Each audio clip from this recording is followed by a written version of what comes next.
Have you had a deep growing desire to hear God? I mean, really hear Him. But you don't know where to start? Maybe it even feels daunting and like a huge, bigger than you thing. Well, in my last video, we took a walk and we broke down growing spiritually into some simple starting points. In this video, we are going to tackle a few misconceptions that could be hindering you from hearing God in the ways that He speaks. Over the years of my faith journey, I could relate to all three, but for sure and especially the third one. So stick around until the end, until we've gone over all three, and I will then share with you the number one thing I did to change my ability to hear God. When it comes to hearing God's voice, many people have misconceptions that can hinder them from their God-given calling and their spiritual journey. I mean, look at Adam and Eve. They had only been in the Garden of Eden walking with God for a short time before Satan came in with a misconception, derailed them and all of humanity. All right, that's a bit dramatic, but is it? I mean, at the end of the day, that one misconception led to the entire fall of man and to God having to reconcile us by showing us His great love. And how did the misconception start? It started with a question from Satan to them about whether they really heard God clearly. Let's get into this. Misconception 1. God only speaks to special people. So we'll start out and debunk this one right away. In our last video, we talked about the ways that God speaks. One of those ways is dreams and visions. And the first time God chose to speak to someone in a dream is not someone who we would have thought probably if we're living a spiritual life. The first person that God speaks to that's recorded in history is to a pagan, unbelieving king. And not only does He speak to him in the dream, He speaks audibly to him and saves his life. If you want to search out the Old Testament for that story, the name of the man is Abimelech. And here's one final clue for that as well. The story is about the mighty man of God, Abraham. Now let's take this to a practical level. In the Gospels, which would be considered Matthew, Mark, Luke, and John, we have the account of Jesus' own life. Jesus was called the Word of God made flesh. He was also called the exact imprint and nature of God Himself. And in the Gospels, we have an account of this Jesus who, just being anointed by God, is walking alongside the beaches and decides to call to Himself His first 4 disciples, the ones that He would walk with and talk with daily. In fact, He would be living with them for the next 3 years daily. So He chose 4 fishermen. 4 fishermen who were probably under 21. Now let me tell you something about the culture back then. Fishermen were not special. Fishermen were usually children trained from years before and generations before from their own parents. Children who in that context probably did not go through any type of spiritual school or Torah until they were in their late years. They might have started in them, but they didn't finish. Most of the culture would have saw them as just a working poor class person. Not exactly your top tier people that you're looking for if you're trying to train them for 3 years.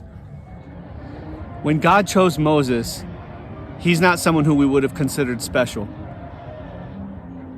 He was actually an outcast slave who, from the most powerful country at that time, had fallen from celebrity as a murderer. He was a sheep herder. He was well over 50 years old when God chose to speak to him. Well, let's bring it to practical reality. You probably noticed the village behind me, along with the very loud music. That's Chanika Village. The people my family live among are some of the poorest and most illiterate in the entire world. But many of them are hearing God now better than me, and at a level that is hard to believe.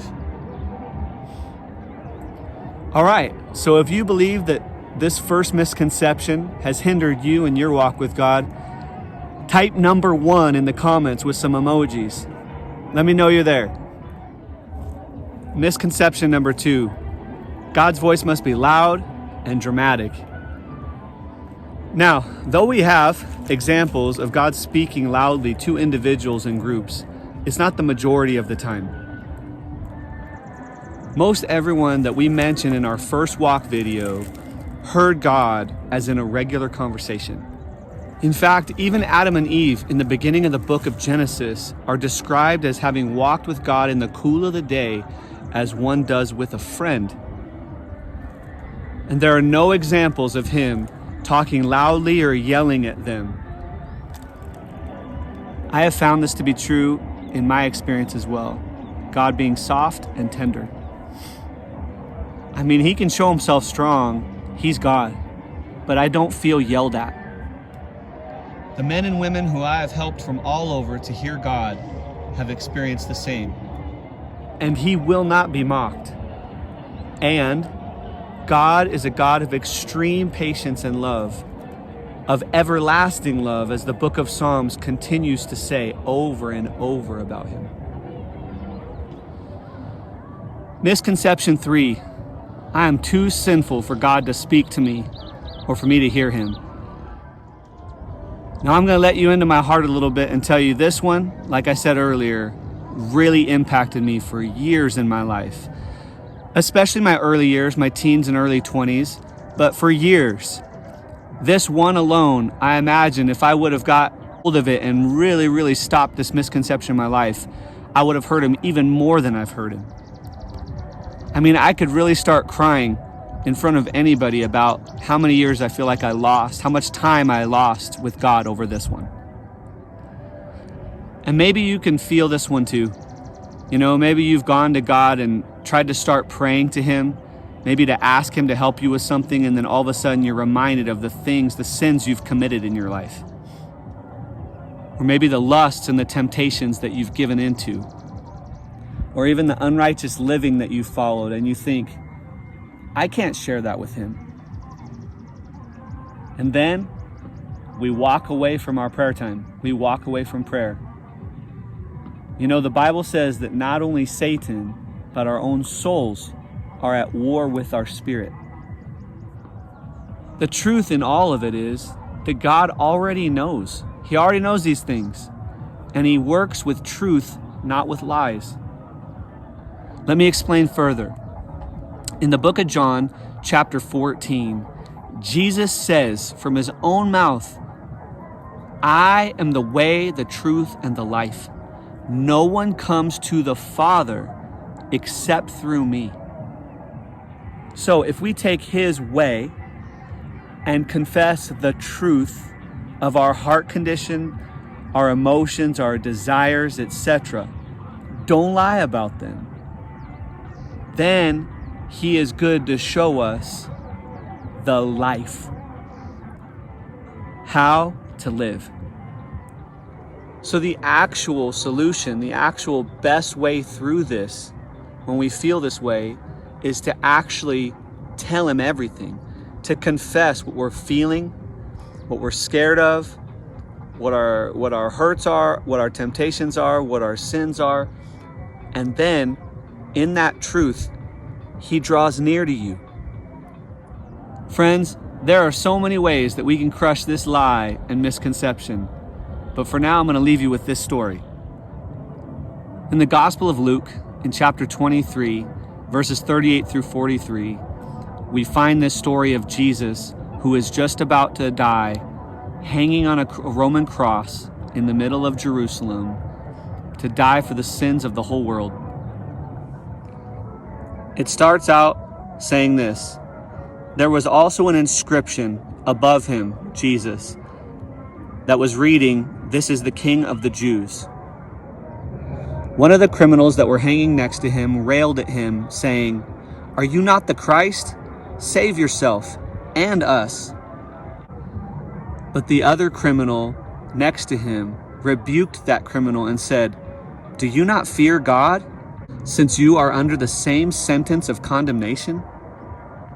And we indeed justly, for we are receiving the due rewards for our deeds. But this man, Jesus, has done no wrong. Now, friends, are you ready for this response? And then Jesus said, "Truly, truly, I say to you, today you will be with me in paradise." Anytime you feel the guilt or shame of sin about something, and you feel like you can't talk to God about it, I want you to remember this story. I mean, that man was literally at death's door and confessed the truth and the state of why they were there together, him and the other criminal. And Jesus heard him while dying and suffering and said, because of your confession, because of your truth-telling, I'm going to let you enter into my life, the way to God the Father. Confess the truth to him and don't hide it, because he knows anyway, and he longs to hear you share the true state of your humanity with him, to share the real you with him, so then he can usher you into his truth and his presence. There you have it. 3 misconceptions about hearing God. If you hung with us this far, I promised you that I would share with you the number one thing I did to change my ability to hear God. I'm actually going to do that and give you a quick bonus of bullet points on ways to help you in hearing the voice of God. Okay, here are a couple of ways to increase in hearing the voice of God. Number 1, daily read the Bible. I know that can seem daunting, but it's something that you have to find a rhythm to do. Number 2, pray and ask for his guidance. In future videos, we'll talk about how to change your questions to his questions and not yours. Number 3, listen and obey the correction and direction of the Holy Spirit. And lastly, come like a child to him with an anticipation, humility, and a posture to learn. All right, and now the number one way I found to increase the ability to hear the voice of God in my life daily. Committing often to be still and not move until he speaks or brings peace. So that means tuning out all other voices. Let me give some examples. Not listening to people on podcasts about everything that I might want to listen to, about hearing the voice of God, about reading the Bible, about prayer, about what scripture means. That meant not going to conferences. Maybe I'm listening to a sermon on Sunday, but I'm taking notes to hear what God's saying to me. Not reading other books. That was a big one for me for many years. Reading other people's books and trying to get what they have to say on things. In other words, tuning out the voice of man completely and only tuning into his.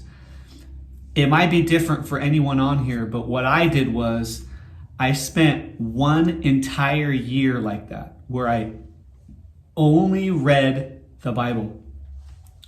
Now it got to a point actually where God prompted me at his urging to just read the book of John and start reading just the words of Jesus. You don't have to do that, but that's what I did. I spent the better part of that year in one chapter in the book of John, the first one. And as I did that, it just kept on speaking to me over and over. And I realized how much of the world and other voices I had listened to. Now, I want to say all that with this. There are a lot of good things to listen to. You're watching this video and hopefully I'm helping you right now. But maybe for a season you have to tune me out and do what I'm saying. So the point being, the number one way that I heard the voice of God change in my life and the ability to hear him was that I committed often to being still, not moving, and not listening to other things but him.